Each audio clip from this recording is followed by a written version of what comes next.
Hai teman-teman, di sini saya akan membahas tentang bidang pendidikan.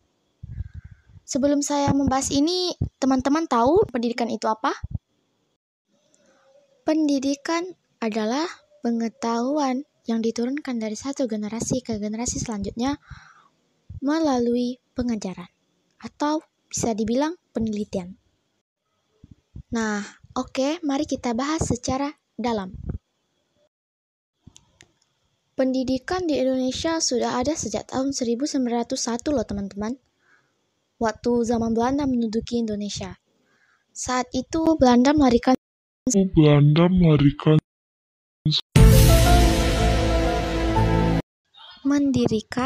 sekolah-sekolah di Indonesia untuk kalangan pribumi. Tujuannya sebagai bentuk upaya dari kebijakan politik etis yang mereka terapkan. Namun, seiring berjalan waktu, sistem pendidikan Indonesia sudah mulai berkembang terlepas dari campur tangan Belanda. Lalu, sejak tahun 1930-an, pendidikan formal ini dimulai dikenal hampir di semua provinsi di Indonesia.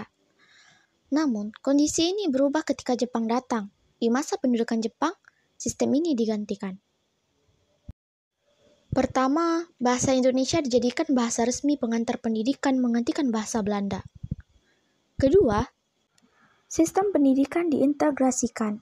Pendidikan berdasarkan kelas sosial yang sebelumnya berlaku di era Hindia Belanda dihapuskan. Ketiga, masa belajar diubah. Namun, pendidikan di masa Jepang jauh lebih buruk dibandingkan di masa kolonial Hindia Belanda. Banyak tenaga pendidik dan pelajar dialihkan untuk membantu keperluan perang Jepang pada tahun ajaran 1940 sampai 1941 atau ketika Indonesia masih dijajah Belanda. Jumlah sekolah dasar 17.848. Namun, di akhir kependudukan Jepang 1944 sampai 1945, jumlah sekolah dasar menjadi 15.069. Selain itu, orientasi pendidikan juga sangat mengacu pada Jepang. Doktrin yang diberikan Jepang pada para pengajar adalah Hakko Ichio, yang artinya 8 benang di bawah satu atap. Hakko Ichio adalah ambisi Jepang untuk menyatukan Asia Timur Raya dalam satu kepemimpinan yakni di bawah Kaisar Jepang. Setelah kemerdekaan Indonesia, pada tahun 1947, dibentuk Panitia Penyelidik Pengajaran Republik Indonesia yang beranggota 52 orang. Setelah beberapa bulan bekerja, panitia ini mengusulkan beberapa pokok saran kepada pemerintah. Yang pertama, pedoman pendidikan dan pengajaran harus diubah secara mendasar. Yang kedua, khusus mengenai pengajaran diharapkan agar bisa mendapat tempat yang teratur dan seksama. Yang ketiga, mengenai pengajaran tinggi disarankan agar diadakan seluas-luasnya. 4. Disarankan agar diusahakan pengiriman pelajar-pelajar ke luar negeri. 5. Kewajiban bersekolah panitia menyarankan agar wajib sekolah dilaksanakan secara bertahap, sesingkat-singkatnya 10 tahun. Nah, setelah pemerintah menerima saran-saran tersebut, disusunlah struktur dan sistem pendidikan baru. Tujuannya adalah untuk mendidik anak-anak menjadi warga negara yang berguna yang diharapkan kelak dapat memberi pengetahuannya kepada negara.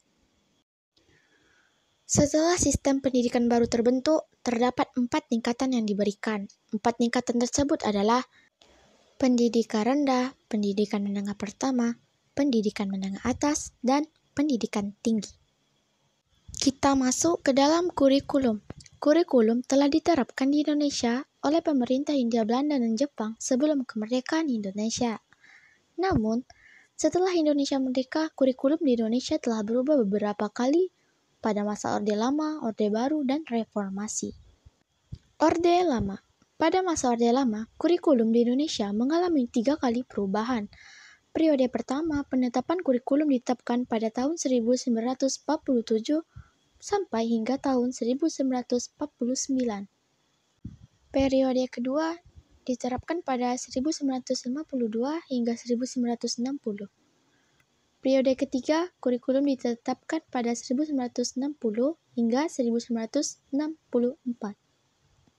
Kemudian, untuk masa Orde Baru, tujuan kurikulum adalah untuk memperkuat ideologi Pancasila dan pembangunan negara.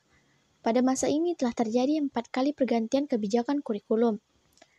Secara berurutan, nama kurikulumnya adalah Kurikulum 1968, Kurikulum 1975, Kurikulum 1984, dan Kurikulum 1994. Reformasi.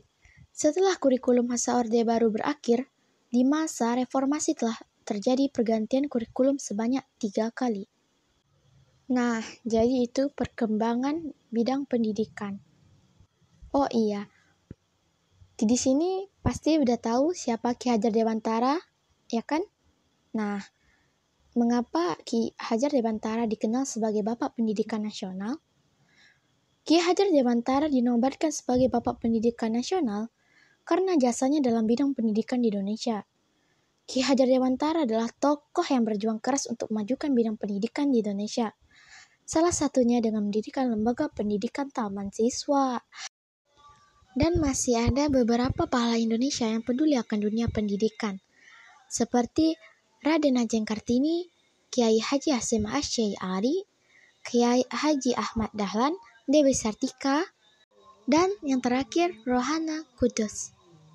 Oh iya, di sini saya akan memberitahu bagaimana respon bangsa Indonesia terhadap kolonialisme dan imperialisme di bidang pendidikan. Pertama, munculnya Taman Siswa dan Kayu Tanam. Taman Siswa ini adalah sebuah organisasi pendidikan alternatif yang didirikan oleh Ki Hajar Dewantara, berdiri pada 3 Juli 1922 di kota Yogyakarta. Jika ada yang bertanya, apa tujuan dibentuknya kayu tanam? Tujuan dibentuknya kayu tanam adalah sebagai program pemberantasan buta huruf, mengutamakan pendidikan keterampilan, kerajinan, dengan mengutamakan pekerjaan tangan dan sejenisnya. Siswa mendapat banyak latihan mempergunakan tangannya dan membuat barang-barang yang berguna bagi keperluan hidup sehari-hari. Jadi, menurut pendapat saya sendiri, pendidikan itu adalah proses kemanusiaan di mana seorang manusia harus dididik agar memiliki sifat-sifat manusia. Dan pendidikan itu sangat penting untuk mengembangkan potensi dalam diri. Dengan semakin bertumbuh dan berkembang, setiap individu bisa memiliki kreativitas, pengetahuan yang lebih luas, kepribadian yang baik, dan menjadi pribadi yang bertanggung jawab. Jadi, pembentukan karakter pendidikan ini di sekolah bisa diterapkan melalui cara-cara seperti memberikan contoh atau teladan yang baik, memberikan apresiasi atau penghargaan, menyelipkan pesan moral saat mengajar, bersikap jujur dan terbuka, membagi pengalaman yang inspiratif.